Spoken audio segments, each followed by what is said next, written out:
Hello hi అండి, సుజాతాస్ కిచెన్కి స్వాగతం. ఈరోజు సుజాతాస్ కిచెన్లో పుదీనా రైస్ అండి కొబ్బరి పాలతోటి ఏ విధంగా టేస్టీగా చేయాలో చూద్దామండి. పుదీనా రైస్ తయారు చేయడానికి నేను ఈ గ్లాసు బియ్యం తీసుకున్నానండి. ఇది సుమారుగా 200 గ్రాములు ఉంటుంది. దానికి 3 కట్టలు పుదీనా కట్టలండి.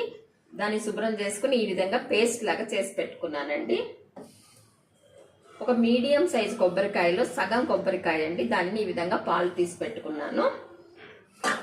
ఒక పెద్ద ఉల్లిపాయను తీసుకుని ఈ విధంగా కోసి పెట్టుకున్నానండి. 4 పచ్చిమిరపకాయలు ఈ విధంగా చీల్చి పెట్టుకున్నాను. కారం ఎక్కువ కావాలంటే మీరు ఇంకా 1 కానీ 2 కానీ వేసుకోవచ్చునండి. కొద్దిగా అల్లం వెల్లుల్లి పేస్ట్ అండి, ఉప్పు అండి, కొంచెం పసుపు, దీనిలోనికి కొంచెం నెయ్యి. పుదీనా రైస్ తయారు చేయడానికి నేను ఒక గిన్నెను పెట్టుకున్నానండి. స్టవ్ వెలిగిస్తున్నాను.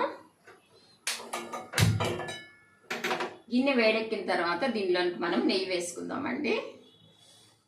గిన్నె వేడెక్కిందండి. దీనిలోనికి నేను 3 స్పూన్ల నెయ్యి వేసుకుంటున్నాను.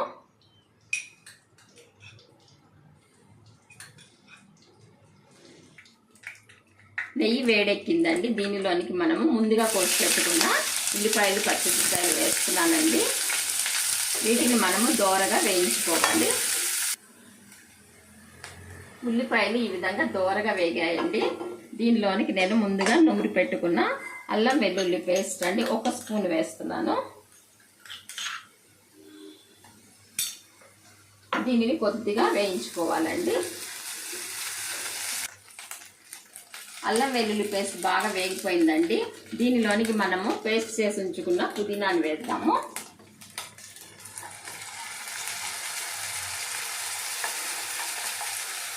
పుదీనా వేసిన తర్వాత మనము 5 నిమిషాలు బాగా వేయించాలండి. ఈ పుదీనా వాసన పోయేంత వరకు మనం దీనిని వేయించుకోవాలి. దీనిలోనికి ఒక చిటికెడు పసుపు వేస్తున్నానండి. దీన్ని కూడా కొంచెం వేయించుకుందాము.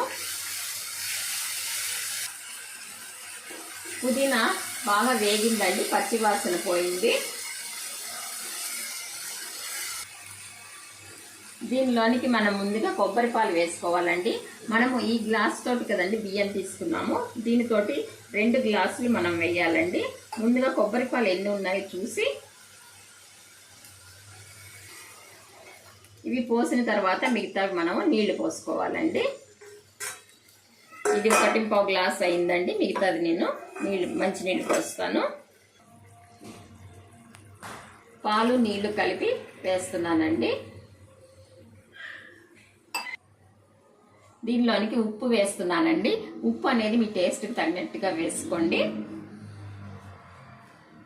మనం తర్వాత కలిపి కూడా చూసుకోవచ్చండి ఉప్పు సరిపోయిందా లేదా అని. ఈ నీటిని మనం మరగనిద్దామండి.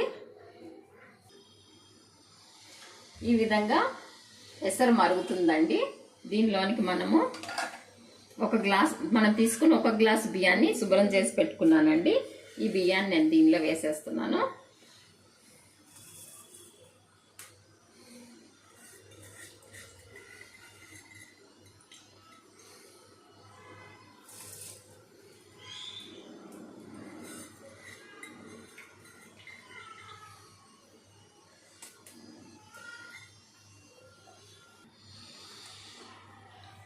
మనము బియ్యం వేసిన తర్వాత దీనిని ఒక 5 నిమిషాలు హైలోనే ఉడికించాలండి.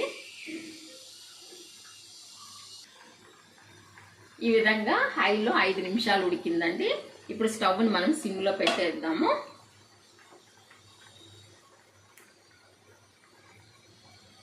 సిమ్లో పెట్టి నేను మూత పెట్టేస్తున్నానండి. ఇదే అన్నాన్ని మనం కుక్కర్లో కూడా చేసుకోవచ్చునండి. మనకి పుదీనా రైస్ రెడీ అయిపోయిందేమో చూద్దామండి.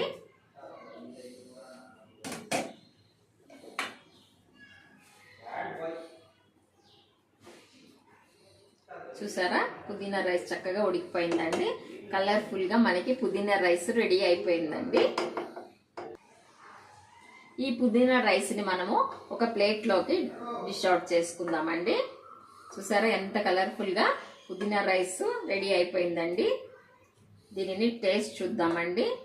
ఇది స్కూల్కి వెళ్ళే పిల్లలకి బాక్సుల్లో కానీ కాలేజీ పిల్లలకి కానీ బాక్సుల్లో పెట్టడానికి చాలా బాగుంటుందండి.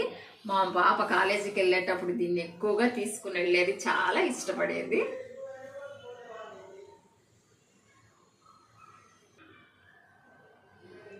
చూసారా పుదీనా రైస్ ఎంత కలర్ఫుల్గా ఎంత బాగుందో అండి. తినడానికి కూడా ఇది చాలా బాగుంటుందండి.